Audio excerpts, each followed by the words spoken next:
ব্লকে 341টা ব্লক আছে, 341টা ব্লকে এরকম মিছিল আজকে চলছে, জেলাগুলোতে চলছে, সাব ডিভিশনে চলছে, প্রত্যেকটা শহরে চলছে। কার এগেস্টে? বিজেপি সরকারের এগেস্টে। আমরা অবাক হয়ে গেলাম। আমাদের ছেলে মেয়েরা এখানে অভাবের জন্য ওরা সবাই আজ থেকে না 1977 1977 থেকে লোক যাওয়া আরম্ভ করেছে।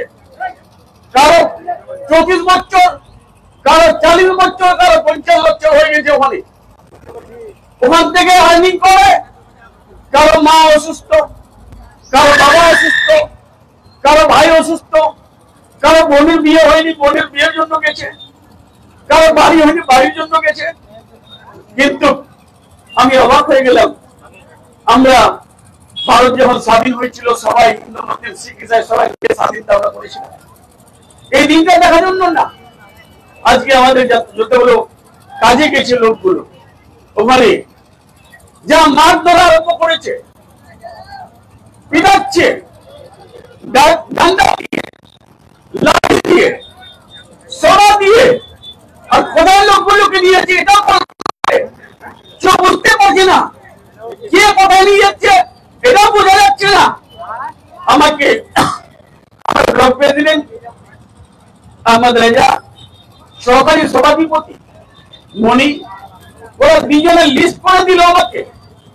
এর আগে 5 মাস আগে হয়েছিল 3000 4000 মানুষকে আমরা ছড়াইছিলাম।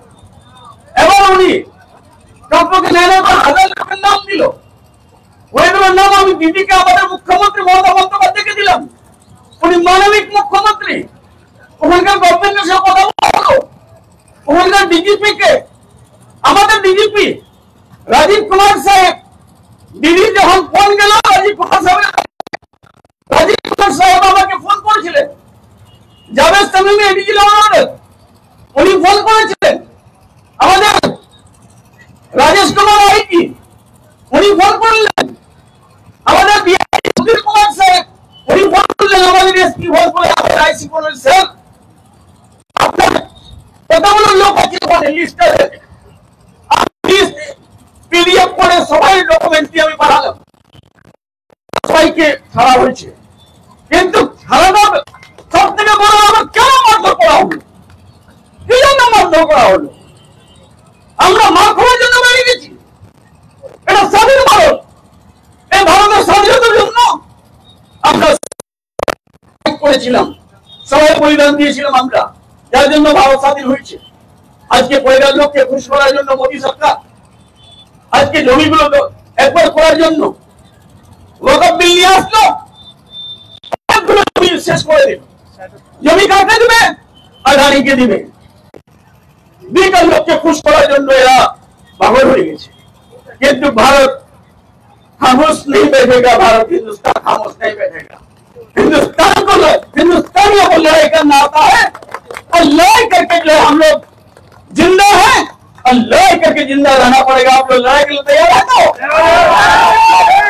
एक भी पानीपत में अगर किसी को, केरल में अगर किसी को, महाराष्ट्र में, बॉम्बे में, छत्तीसगढ़ में, यूपी में अगर एक भी आदमी को जो है किसी को हरास किया, मैं खुद बोला था कि मोदी जी अरे हमारे जो श्रमिक भाई लोग किए हैं उसको परेशान नहीं करके हमको अरेस्ट कर लीजिए ना। हम तो जेल जाने के लिए तैयार हैं। हमारे हर कैबिनेट के मिनिस्टर जेल जाने के लिए तैयार हैं। हम लोग तो एमजी एनर्जी के पैसे के लिए घेराव किए थे दिल्ली। गवर्नर घेराव किए थे, क्यों डर से हालत खराब हो गई थी, क्यों लाठीचार्ज किए थे। हम लाठी खाने के लिए तैयार हैं, हम गोली खाने के लिए तैयार हैं, लेकिन हमारा ये श्रमिक को लाठी लगेगा उसको बर्दाश्त नहीं कर सकते हैं। सबसे बड़ी बात है आज वो लोग क्या बांग्ला बोलने से बांग्लादेशी जो बांग्ला बोलले बांग्लादेशी हो जाए, जो उर्दू तो कथा बोलले पाकिस्तानी हो जाए। किसी लोग के उजबेकपुर और कोথায় বাংলাদেশ গভর্নমেন্ট নিচ্ছে না, আবার ফেরত পাঠিয়েছে। যার জন্য মোদিজি এগুলো আপনারা ছাড়েন। ভারতকে শক্তি করার জন্য হিন্দু মুসলিম শিখ ইসাই সবাই তৎপর আছে। আজ আমাদের মুখ্যমন্ত্রী মমতা বন্দ্যোপাধ্যায় লড়াই করে ক্ষমতায় এসছে। উনি লড়াই করবে আমাদের এই পশ্চিম বাংলার 10-12 কোটি লোকের জন্য। আজ থেকে না, যেদিন থেকে ক্ষমতায় এসছে উনি লড়াই করে যাচ্ছে, লড়াই করে থাকবে। আর সব থেকে আমি আপনাদেরকে ধন্যবাদ দিচ্ছি। কোন লোক যদি কোনো জায়গায় আটকে থাকে, নিশ্চয়ই আপনার মনি আছে, সবারই সভাধিপতি, তারপরে ব্লক প্রেসিডেন্ট আমার হয়ে আছে, এরা আমার সাথে ডাইরেক্টলি কমিউনিকেট করে। জিলা পরিষদ আছে বাবু আর জেনুল, অঞ্চল প্রেসিডেন্ট আছে, গ্রাম পঞ্চায়েতের প্রধানকে, অঞ্চল প্রেসিডেন্টকে, মেম্বারকে, পঞ্চায়েত সমিতি মেম্বারকে, জেলা পরিষদ মেম্বারকে লিস্ট করে দেন। আপনার আমাদের ছেলে মেয়ে কেউ আটকে থাকবে না, এটা গ্রামকে আমি দিচ্ছি।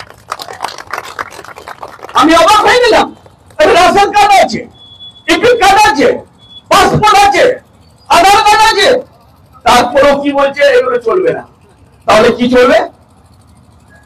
ও তোমরা ওখানে বসে বসে রাজত্ব করছো, কালকে চলিয়ে যাবে তো তোমরা।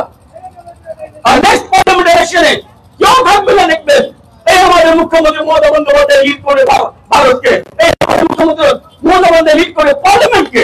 আমি আপনাদেরকে বলে যাচ্ছি, ঘাবড়াবেন না। আর নিজের নিজের পরিবারদেরকে বলবেন ঘাবড়া করবেন নাই।